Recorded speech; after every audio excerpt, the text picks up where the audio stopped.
வணக்கம். இன்றைக்கி நம்ம பார்க்க போகிற சமையல் ஒரு அருமையான சட்னி ரெசிபி தான் பார்க்க போகிறோம். இட்லி, தோசை, சப்பாத்தி எல்லாத்துக்குமே சூப்பராக இருக்கும். வாங்க அது எப்படி செய்யலாங்கிறத பார்க்கலாம். ஒரு கடாயை எடுத்துக்கலாம். தேவையான அளவுக்கு எண்ணெய் சேர்த்துக்கலாம். எண்ணெய் சூடானதும் நல்லா ஒரு 2லேருந்து 3 ஸ்பூன் அளவுக்கு பாசிப்பருப்பு சேர்த்துக்கலாம். அது கூடவே 1 டேபிள் ஸ்பூன் உளுந்து, 1 டேபிள் ஸ்பூன் கடலைப்பருப்பு, இது எல்லாத்தையுமே நல்லா வறுத்துக்கலாம் மீடியமான ஃப்ளேமில்.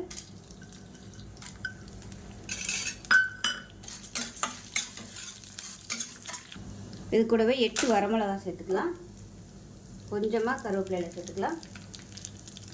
ஒரு 2 துண்டு இஞ்சி, ஒரு 3 பச்சை மிளகாயை உடைச்சிட்டு சேர்த்துக்கோங்க.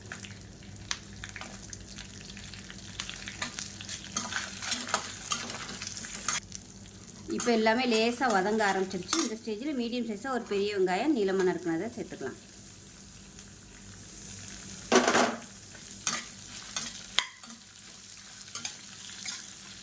வெங்காயம் வதங்குறதுக்கு உப்பு சேர்த்துக்கலாம்.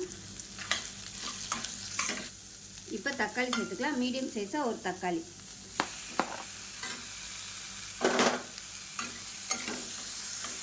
இப்போ இதில் ஒரு கை அளவுக்கு கொத்தமல்லி இலை சேர்த்துக்கலாம். இதையும் சேர்த்து வதக்கி விட்டுக்கலாம்.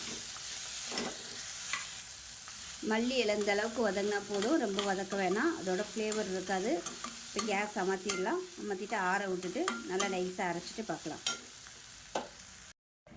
இப்போ பாருங்கள், சட்னி நல்லா நைஸாக அரைச்சாச்சு. ஒரு பவுலுக்கு மாற்றிக்கலாம். மிக்ஸி அலசிட்டு தண்ணியை சேர்த்துக்கலாம். இப்போ இதில் எப்பயும் போல் கடுகு, கருவேப்பிலை, பெருங்காயம் போட்டு தாளிச்சதை சேர்த்துக்கலாம். அவ்வளோதான். ஒரு சூப்பரான பாசிப்பருப்பு, கடலைப்பருப்பு, உளுந்து போட்ட ஒரு சூப்பரான ப்ரோட்டீன் சட்னி ரெடி ஆயிடுச்சு. இட்லி, தோசை, ஊத்தப்பம் எல்லாத்துக்குமே சூப்பராக இருக்கும்.